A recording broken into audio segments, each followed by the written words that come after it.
What's up YouTube? This is LDS Reliance. I want to install some floodlights in my backyard because there's no lights. This is the only light that we have at night and it's pathetic. So I want to put some floodlights back here. I want to have a motion activated so that you know, if there were someone to gain access to our backyard or whatever, these would come on and kind of deter theft. But mostly so that I can get back here and see what I'm doing at night. So anyway, I've got this this floodlight. This one is actually AC powered, so it doesn't run directly off the solar. But I'm also gonna, in the upcoming weeks, I'm gonna be installing some DC powered ones as well and comparing and contrasting them. But this one gives really good reviews on Amazon, and it only uses 10 watts, so I don't feel like the conversion to AC is going to be a big deal. So let's go ahead and get this thing installed and see what it does.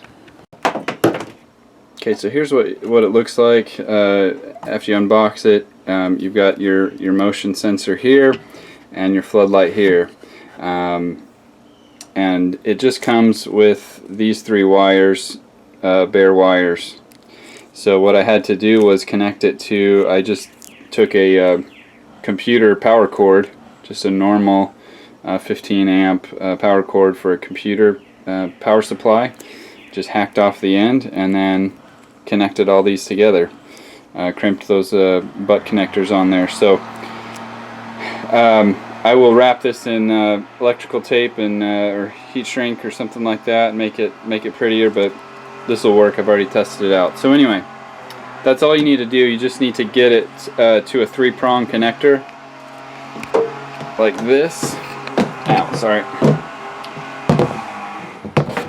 It does need to be grounded, so you do need a 3-prong connector, and I didn't care to order them. They're actually kind of expensive to order, so I just hacked up a bunch of, I have a bunch of those computer power cords laying around, so I just hacked it up. Anyway, so that's all you need to do, and I'm going to run it outside, mount it outside, and then run the cable in here and connect it to my inverter. So that's what we'll go ahead and do, and I'll show you what it looks like, and then we'll wait till it gets dark outside and see what it does.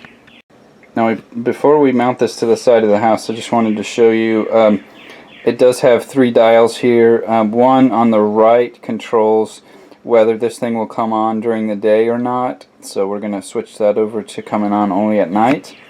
The middle knob is how long it stays on once it comes on, and then the one on the left is how sensitive the motion sensor is. So we'll play with those settings a little bit. I probably won't show that on the video, but I'll get that dialed in the way I want to, and then get it put on the side of the shed. Okay, to install this we had to take the little bracket off of the back here with these nuts and bolts, and well, just bolts I guess, and washers. So we had to take that off, and we will screw it on into some of these studs with these screws, and then put the unit back on the bracket. Okay, we got the bracket on there. It is into one of the studs, and then I've got another screw just kind of holding it level. So let's put the bolts back in. Okay, so everything's mounted. Like I said, I'm going to grab some electrical tape and wrap that up just so it's not exposed to the elements. And then we'll come back when it's full dark and see what kind of light it produces. Okay, so now it's nighttime in the shed and it's installed, so we're going to go outside. Boom, light. So I had to adjust. Right now I've got it set for 5 seconds, then it will shine for 5 seconds, but I'll obviously change that to a little bit longer of a setting. But anyway, that's pretty bright. It gives about, I don't know, 130 degrees or so of light over to about 30 feet or so over to the side of the house.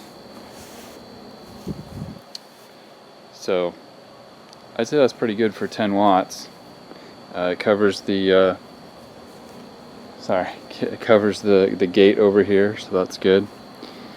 Anyway, I think that's pretty good for, that was about a $12 light. So that's pretty good. Now I'm gonna test a DC one next time. So that will obviously be more efficient to run right off of solar than this one, and I'll move this one somewhere else that it can run off of the grid power. Stay tuned. Thanks for watching, guys.